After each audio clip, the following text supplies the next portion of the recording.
Hello students, welcome to my channel. आज हम लोग पढ़ने जा रहे हैं भूगोल में। आज हम लोग पढ़ेंगे शब्दावली। आज हम लोग शब्दावली में इसमें बहुत सारे हैं, एक एक टॉपिक एक एक जिसे हम लोग को जानना बहुत ही जरूरी है, क्योंकि ये हर बार क्वेश्चन में आता है। इसे हम छोटे से छोटे रूप में जानेंगे। जैसे हमारा है प्रवास, उत्प्रवासन, नगर समूहन, अप्रवास, शरणार्थी। जो प्रवास और अप्रवास है ये दोनों सेम ही है, करके बहुत मतलब कि बहुत सारे हैं। एक मिनट,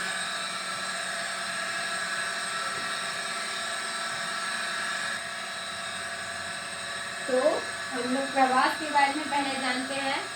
जो प्रवास है वो विशिष्ट उद्देश्य से देश के अंदर एक स्थान से दूसरे स्थान पर अथवा विदेश को कोई किसी प्रणाली का संचालन, यानी इसका मतलब है कि बाहर के लोग हमारे देश में आके बस सकते हैं या हमारे देश के लोग उनके देश में बसने के लिए प्रवास करते हैं।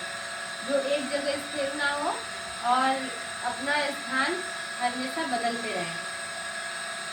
उत्प्रवासन किसी एक से दूसरे स्थान में रहने और बसने और जीवन व्यतीत करने का उद्देश्य से स्थानांतरण करना उत्प्रवासन है। फिर नगर समूहन, नगरों का समूह या जमाव जिसे कहते हैं उसे ही नगर समूह कहते हैं। अप्रवास स्थायी निवास के उद्देश्य से किसी ऐसे देश में आकर बसना जिसका तब मूल निवासी नहीं हो। अप्रवास में वो लोग बसते हैं जिसका तब मूल निवास यानी उनका एक जगह रहना तय नहीं हो, वो बसते हैं।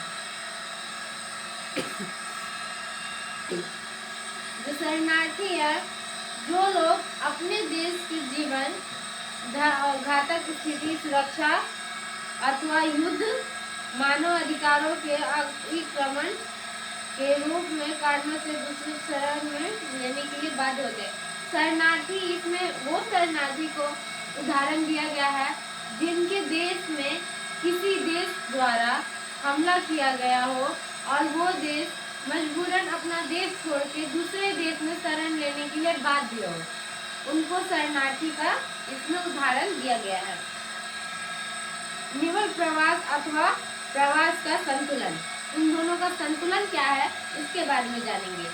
एक स्थान में आने वाले तथा उस स्थान से बाहर जाने वाले व्यक्ति की कुल संख्या का अंतर, दूसरे शब्दों में प्रवासियों और अप्रवासियों की कुल संख्या से बाहर जाने वाले प्रवासियों तथा उस प्रवासियों की संख्या निकालकर जो संख्या प्राप्त होती हो उसे गणितीय विधि में इस प्रकार दर्शाया गया है।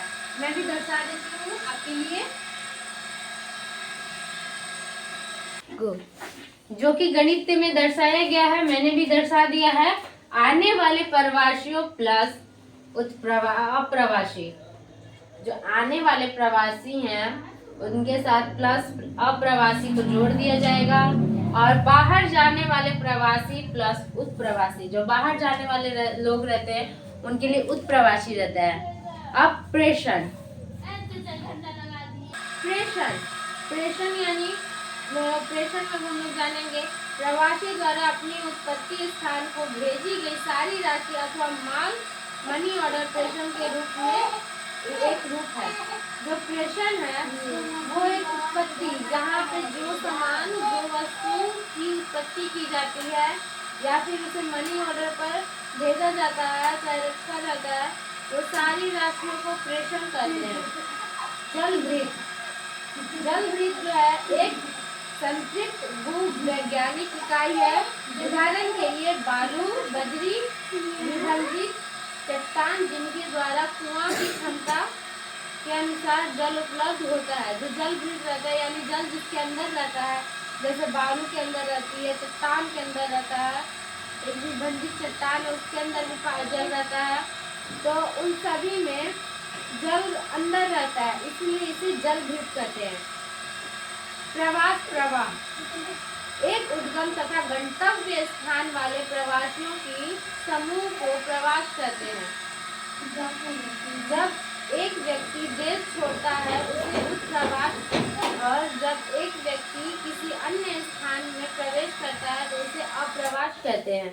इसमें पूरी तरह से इसे अलग अलग कर दिया गया है प्रवास प्रवाह में, कि जो एक गंतव्य स्थान पर प्रवासी करने वाले समूह को प्रवासी प्रवाह कहते हैं और दूसरे स्थान पर उत्प्रवास कहते हैं।